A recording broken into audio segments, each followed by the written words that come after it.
Asante sana Mheshimiwa Mwenyekiti, na mimi nianze kwa kumtanguza Mwenyezi Mungu. Nichukue nafasi hii kwanza kumshukuru Mwenyezi Mungu kwa kunijalia au kwa kutujalia sisi sote kuwa na afya, lakini pia kuweza kushiriki katika hichi kikao chetu leo ambacho ni kikao muhimu cha Baraza la Wawakilishi kuelekea katika bajeti yetu kuu ya serikali.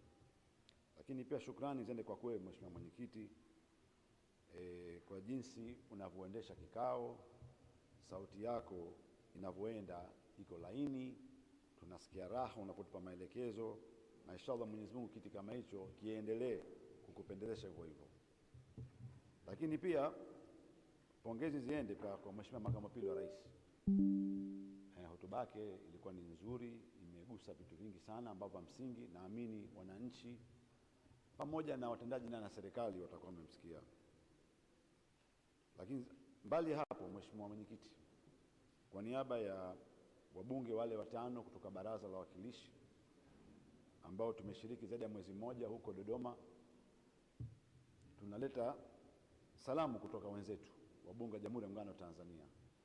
Niwahakikishie tu kwamba tumepokelewa vizuri kutoka ofisi ya Spika na watendaji wake pamoja na mawaziri na wabunge wenyewe, na tayari pia tumeshapangiwa kamati katika maeneo tofauti. Kwa hiyo tutaendelea kujipangia majukumu yetu sisi tukiwa watu wazima, tukiamini kwamba ushiriki wetu ndani ya baraza, lakini pia kwa umuhimu pia kushiriki katika vikao vya bunge Jamhuri ya Muungano wa Tanzania.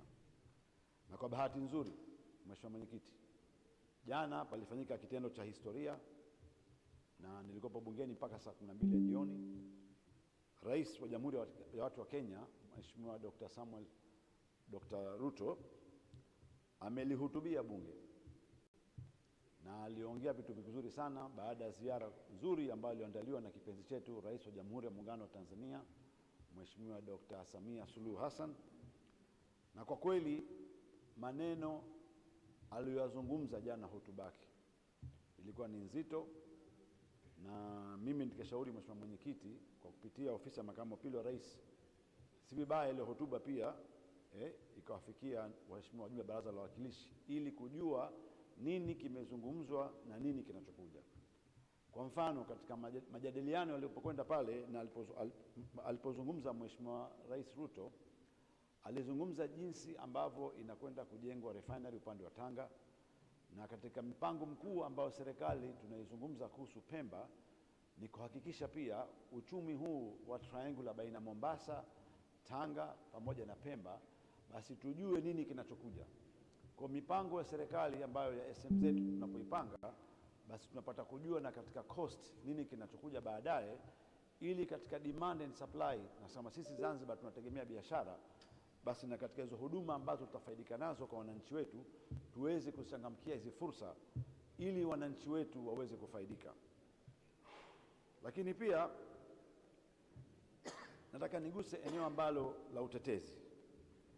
Halipo moja kwa moja katika mamlaka yangu, lakini lipo katika kuhakikisha katika kushauri ofisi ya Makamu wa Pili wa Rais pamoja na makazi ya Mheshimiwa Makamu wa Pili wa Rais. Mheshimiwa, wengi tumekulia katika maeneo ya mjini. Mtu yote ukimwambia barabara Majestic anaifahamu. Mtu yote ukimwambia barabara Haisalasi upita kwa upande wa Global anakujua mpaka wa Jawadi unapokuja upande wa chini. Sasa hivi barabara ya kutoka kwa Jawadi au Vuga kuja zako mpaka Mnazi Mmoja imefungwa. Lakini ukiangalia eneo la ofisi ya Makamu wa Pili wa Rais, wakati mwingine kwa mazingira ambayo huduma ambazo wananchi wanafuata, wageni ambao wanakwenda pale, panakuwa panazidiwa. Mimi ningeshauri sana serikali yangu, kwa sababu jambo hili sijui utaratibu wake likoje, lakini kamati inayosimamia viongozi wakuu wa kitaifa inawezekana wao hawajaliona hilo, lakini hali kadhalika na makazi yake. Sasa hivi kuna hoteli kubwa inajengwa pale nyuma pembeni, ambayo moja kwa moja kwa njia moja au nyingine lazima kutaleta athari either negative au positive kwa kuangalia makazi yake. Sasa ni muhimu, fikra yangu ya mwanzo ambazo huko nyuma nishai kuzungumza kwamba ofisi ya Makamu wa Pili wa Rais Kama ingewezekana tukaboresha ofisi ambayo ilikuwa ndio Wizara ya Utalii na Mambo ya Kale, ukumbi uko pale, basi pakajengwa upya lile eneo, angalau itakuwa anaweza kuingia pale kwa njia mbili. Ana njia kutoka geti la kupitia Mnazi Mmoja, lakini pia kwa geti la kwenda upande wa Hai Salasi, na mule ndani atakuwa anajitosheleza yeye, na atakuwa yupo katika boda baina ya Mji Mkongwe, lakini pia yuko katika Greater Mji Mkongwe, ambao pia itapunguza bugdha kwa upande wa magari. Maanake wakati mwingine hapa akiamua tu kuondoka kutoka Baraza la Wawakilishi, akikohoa tu hapo mlangoni, barabara zishafungwa kote huko chini. Na kama mtu anakwenda ni mgonjwa au anakwenda zake bandari airport, sio kosa lake, lakini ndio hali ya ni utaratibu wa katika kuwalinda viongozi wetu na kuweka usalama wao. Hasa kwa magari yalivyo, mazingira yalivyo, makazi yake binafsi, Makamu wa Pili wa Rais, lazima kamati muangalie katika ripoti na kuishauri serikali utaratibu gani kuja na mpya pamoja na ofisi yake. Mimi bado ninahisi kuna nafasi kubwa ya kuweza kumpa akapata utulivu, maana haiwezekani kila mgeni anayemtembelea ofisi yake basi kila mmoja anamuona kwa jinsi anapoishi. Anahitaji privacy ya ofisi yake. Kwa hiyo hilo lilikuwa la pili. Lakini kitu kingine ambacho kimeanza siku hizi na kimekuwa kinastahamiliwa, Mheshimiwa Mwenyekiti, siku hizi umeibuka utaratibu, mimi nitasema ni noise pollution, lakini pia ni ujinga ambao unafanyika. Watoto au vijana wanapasua mabomba ya magari, pikipiki, Vespa, alafu wanapita ili toe sauti kwenye zile exhaust pipes. Lakini wakati mwingine tuna wagonjwa, kuna mahospitali, mtu anapita mbele ya Al-Rahma. Hebu tuchukulie pia mtu anapita saa 3 ya usiku. Mheshimiwa Rais kipenzi chetu, Mheshimiwa Dr. Hussein Ali Mwinyi, anakuwepo ina kapumzika nyumbani kwake Migombani. Unasikia dude linapita kwa sauti kubwa, kwa maksudi mtu anapasua. Mimi naomba sana, polisi ipo chini ya wizara hii, ofisi ya Makamu wa Pili wa Rais. Waziri Mheshimiwa Hamza, wewe ni mzoefu. Hebu jambo kama hili lipangeni utaratibu ambapo moja kwa moja anayefanya hii mambo ya fine, naona kwamba sasa hivi haitoshi. Wekeni utaratibu ambao udhibiti na mtu ajue kuheshimu. Hawezekani mama mtu mzima na miaka 80 anapitishiwa na pikipiki linatoa sauti, afu sisi viongozi tumekaa tunasema it's okay. Mtu anapita Mji Mkongwe, kuna wageni, watu wanakwenda kula kupumzika, wamekaa pale, mtu anapita na pikipiki, Vespa, tena wanapenya pembeni, utafikiria wao nchi haina sheria. Haiwezekani. Lazima viongozi, mawaziri, mchukue hatua katika hili. Na Mheshimiwa Waziri, Waziri wa Nchi, Ofisi ya Makamu wa Pili wa Rais, polisi wako chini yako. Lazima mlisimamie hili kwa sababu linaudhi na linawakera watu.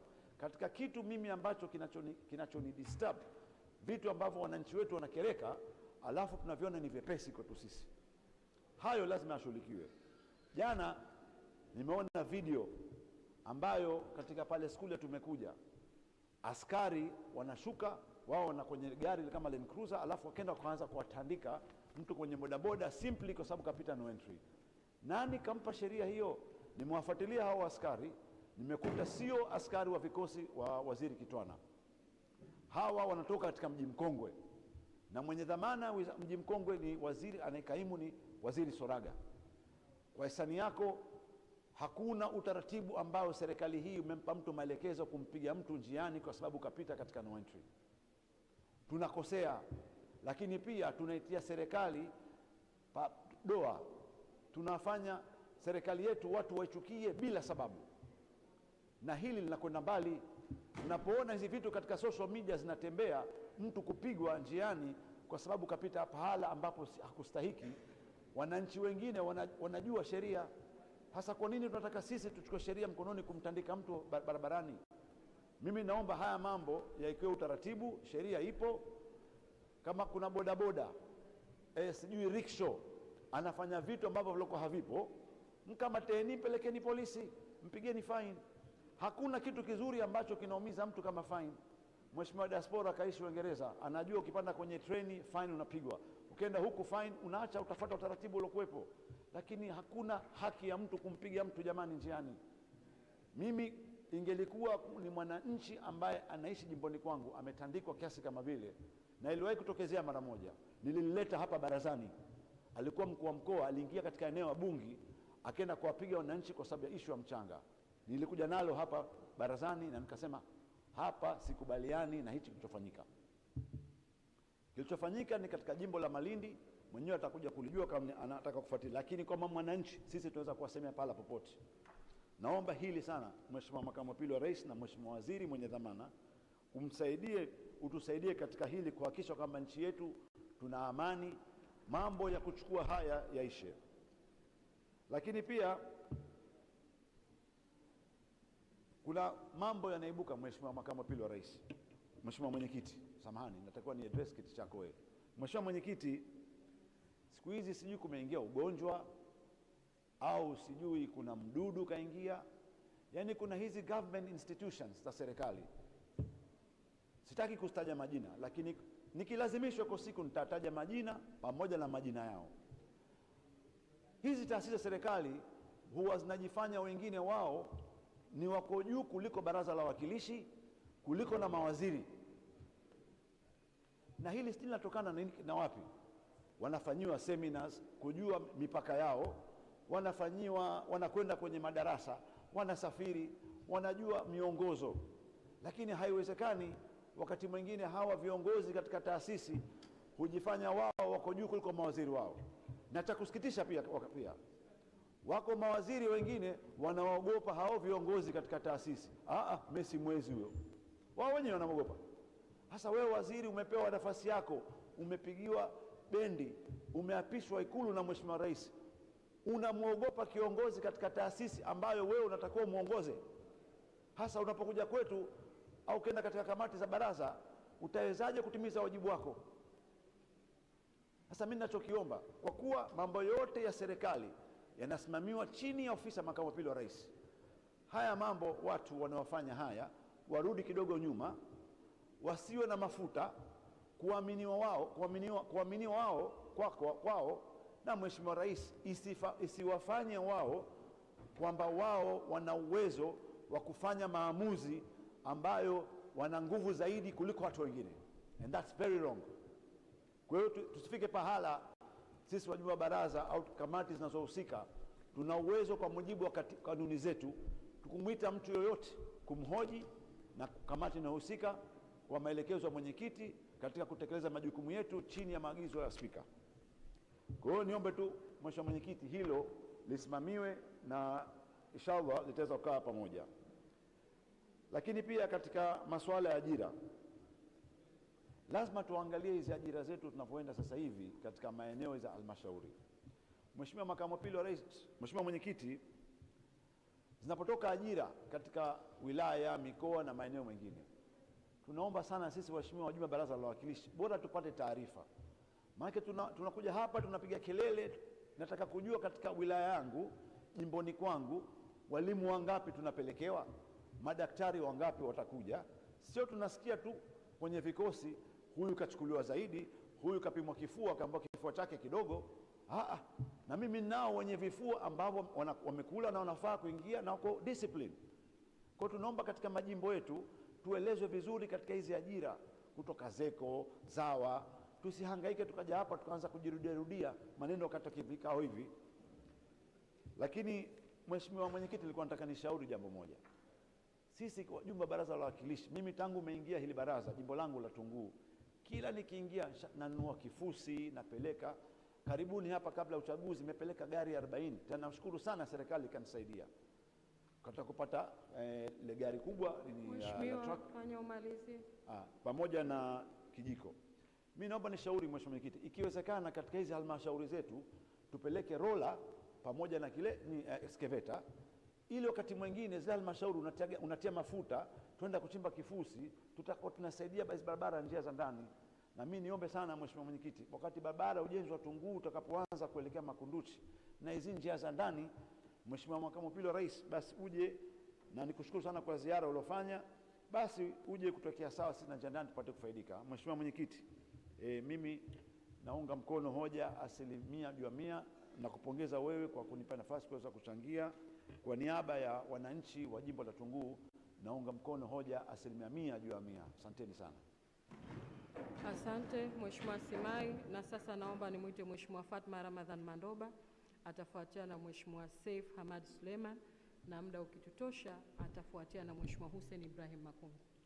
Asante sana Mheshimiwa Mwenyekiti, nikushukuru kunipa nafasi, lakini nichukue fursa hii kwanza kumshukuru Mwenyezi Mungu kutujalia tukawa wazima